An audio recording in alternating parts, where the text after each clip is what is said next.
Hello everyone. So, AP EAMCET exam అయితే ఇక complete అయిపోయింది. మనకున్న నెక్స్ట్ ఇంపార్టెంట్ స్టెప్ ఏంటి? కౌన్సెలింగ్ గదా! బట్ మీ అందరికీ ఒక కామన్ డౌట్ అయితే ఉంది గదా! కౌన్సెలింగ్‌కి ఎగ్జాక్ట్‌గా ఏ డాక్యుమెంట్స్ కావాలి? ఏ డాక్యుమెంట్స్‌తో కౌన్సెలింగ్‌కి అటెండ్ అవ్వాలి? లోకల్ స్టూడెంట్స్‌కి ఏ డాక్యుమెంట్స్ కావాలి? నాన్ లోకల్ స్టూడెంట్స్‌కి ఏ డాక్యుమెంట్స్ కావాలి? వీళ్ళిద్దరికీ డిఫరెన్సెస్ ఏంటి? ఏ డాక్యుమెంట్స్ మ్యాండేటరీగా తీసుకొని వెళ్ళాలి? అని చెప్పి చాలా మందికైతే డౌట్ ఉంది కదా! మీ అందరి డౌట్‌ని క్లారిఫై జేయడానికి ఈ వీడియోలో లోకల్ అండ్ నాన్ లోకల్ స్టూడెంట్స్‌కి కౌన్సెలింగ్‌కి కావాల్సిన కంప్లీట్ సర్టిఫికేట్ లిస్ట్ అనేది క్లియర్‌గా చెప్తాను. మీరు ఒక్క డాక్యుమెంట్ గూడా మిస్ కాకూడదు అని అనుకుంటే వీడియోని కంప్లీట్‌గా ఎండ్ వరకు అయితే కంటిన్యూ చేయండి. బికాస్ మీరు గనక ఒక్క చిన్న మిస్టేక్ జేసినా సరే కౌన్సెలింగ్‌లో మీకొచ్చే సీట్ మిస్ అయ్యే ఛాన్స్ ఉంటుంది. అండ్ ఇక్కడ నేను చెప్పబోయే లిస్ట్ అంతా కూడా మిస్ కాకుండా నోట్ చేసుకోండి. సో దట్ మీరు కౌన్సెలింగ్‌కి పర్ఫెక్ట్‌గా ఏ డాక్యుమెంట్స్ కావాలో ఆ డాక్యుమెంట్స్‌తో అటెండ్ అవ్వడానికి ఈ వీడియో మీకు చాలా హెల్ప్ చేస్తుంది.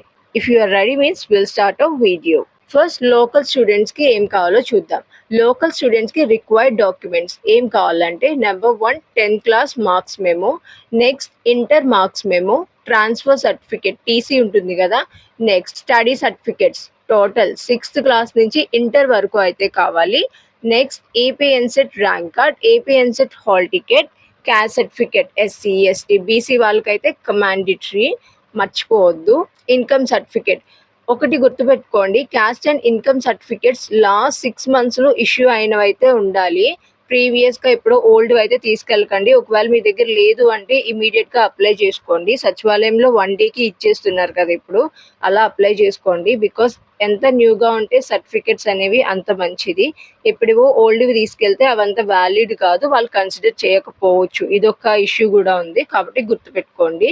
Next EWS certificate. ఈడబ్ల్యూఎస్ అనేది ఎకనామికల్లీ వీకర్ సెక్షన్స్. ఇది ఓసీ క్యాండిడేట్స్ దగ్గర అయితే ఉంటుంది. ఇఫ్ ఈడబ్ల్యూఎస్‌కి అప్లికబుల్ అయితే వాళ్ళకుంటుంది. వాళ్ళు ఈ సర్టిఫికేట్‌ని కూడా తీసుకెళ్ళండి. Next Aadhaar card, passport size photos at least 6 passport size ఫోటోస్‌నైనా తీసుకెళ్ళండి. Next residence certificate. ఒకవేళ మీకేదైనా 1 ఇయర్ గ్యాప్ ఉంది లేదా ఎక్కడైనా చదివారు అనంటే రెసిడెన్స్ సర్టిఫికేట్ అయితే తీసుకెళ్ళండి.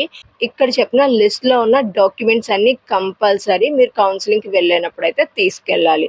మీరు క్లియర్ కదా! లోకల్ స్టూడెంట్స్‌కి ఏ డాక్యుమెంట్స్ కావాలి అని చెప్పి. నెక్స్ట్ నాన్ లోకల్ స్టూడెంట్స్‌కి అయితే చూద్దాం.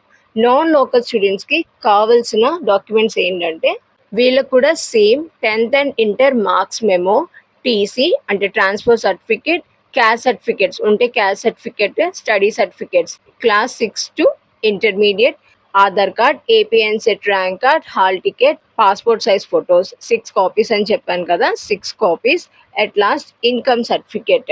ఇవన్నీ కూడా క్యాస్ట్ అండ్ ఇన్‌కమ్ ముందుగా చెప్పినట్టు న్యూగా ఇష్యూ అయినవైతే ఉండాలి. ఓల్డ్‌వైతే తీసుకెళ్ళకండి. న్యూగా ఉన్నవి తీసుకెళ్ళడానికి ట్రై చేయండి. సో, లోకల్ స్టూడెంట్స్‌కి ఏ సర్టిఫికేట్స్ అయితే కావాలో నాన్ లోకల్ స్టూడెంట్స్‌కి కూడా సేమ్ ఎగ్జాక్ట్‌గా ఆ సర్టిఫికేట్సే కావాలి. వీటితో పాటు అడిషనల్‌గా నాన్ లోకల్ స్టూడెంట్స్‌కి ఉండాల్సిన డాక్యుమెంట్స్ ఏంటి? అండ్ మ్యాండేటరీగా మీ దగ్గర ఉండాల్సిన డాక్యుమెంట్స్ ఏంటి అనంటే నెంబర్ 1 7 ఇయర్స్ రెసిడెన్స్ సర్టిఫికేట్. ఇదైతే కంపల్సరీ ఉండాలి మీ దగ్గర మ్యాండేటరీ. రెసిడెన్స్ సర్టిఫికేట్ అంటే మీ నేటివ్ స్టేట్‌లో కాకుండా ఆంధ్రప్రదేశ్‌లో ఉన్నారు అని చెప్పడానికి ప్రూఫ్. ఇఫ్ మీ దగ్గర 7 ఇయర్స్ ఆఫ్ రెసిడెన్స్ సర్టిఫికేట్ లేదు అనంటే ఇంకొకటి ఏం కావాలి అనంటే parents employment certificate in Andhra Pradesh. Maybe government sector కావచ్చు, ప్రైవేట్ సెక్టార్ కావచ్చు. ఎక్కడైనా కావచ్చు. ఆ జాబ్‌కి సంబంధించిన ప్రూఫ్ అనేది మీరు సబ్మిట్ చేయాలి. ఇవైతే మ్యాండేటరీ కంపల్సరీ మీతో ఉండాల్సిన సర్టిఫికేట్స్. ఎవరైతే నాన్ లోకల్ స్టూడెంట్స్ ఉన్నారో వాళ్ళకి. ఓకేనా? ఇది మీ లోకల్ స్టేటస్‌ని ప్రూవ్ చేయడానికి మీకు హెల్ప్ చేస్తుంది.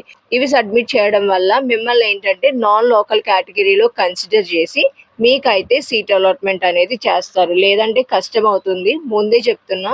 ఈ రెసిడెన్స్ సర్టిఫికేట్ అనేది కంపల్సరీ. ఇఫ్ రెసిడెన్స్ సర్టిఫికేట్ లేదు అనంటే పేరెంట్స్ ఎంప్లాయ్‌మెంట్ సర్టిఫికేట్ అయినా తీసుకెళ్ళొచ్చు. No problem. I hope you all got a clarity about your required documents. Local వాళ్ళకి ఏం కావాలి, నాన్ లోకల్ స్టూడెంట్స్‌కి ఏం కావాలి అనేది ఒక క్లారిటీ వచ్చింది కదా! And one more important note ఏంటంటే నాన్ లోకల్ స్టూడెంట్స్‌కి గవర్నమెంట్ కాలేజ్‌లో సీట్ వస్తుందా? లేదా? అన్న కమెంట్స్ కూడా నాకొస్తున్నాయి. నాన్ లోకల్ స్టూడెంట్స్‌కి అయితే గవర్నమెంట్ కాలేజ్‌లో సీట్ రావడం కొంచెం కష్టం. బట్ ప్రైవేట్ కాలేజెస్లో మీకు గవర్నమెంట్ కోటాలో సీట్ వచ్చే ఛాన్సెస్ అయితే ఉంటాయి. అందులో ప్రాబ్లం ఏం లేదు. ఎందుకంటే ఫస్ట్ ఇక్కడ ఏపీ స్టూడెంట్స్ని కన్సిడర్ చేస్తారు కదా, కాబట్టి మీకు కొంచెం కష్టం అవుతుంది. బట్ డిమోటివేట్ అవ్వద్దు, ప్రైవేట్ కాలేజెస్లో గవర్నమెంట్ కోటాలో సీట్ వచ్చే ఛాన్సెస్ అయితే ఉంటాయి.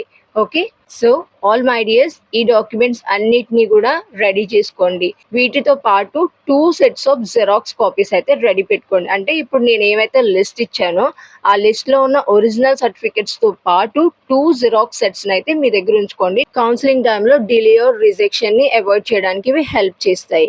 కాబట్టి 2 సెట్స్ అనేది కంపల్సరీ మెయింటైన్ చేయండి. 2 to 3 సెట్స్ అయినా తీసుకెళ్ళండి, ప్రాబ్లం ఏం లేదు. Okay, all the best my dears. I hope everything will be fine. For more APNCET updates and preparation tips, join our Telegram channel. And if you want any guidance, please feel free to comment in comment box. Bye. Have a nice day. We'll meet again in next video with new topic.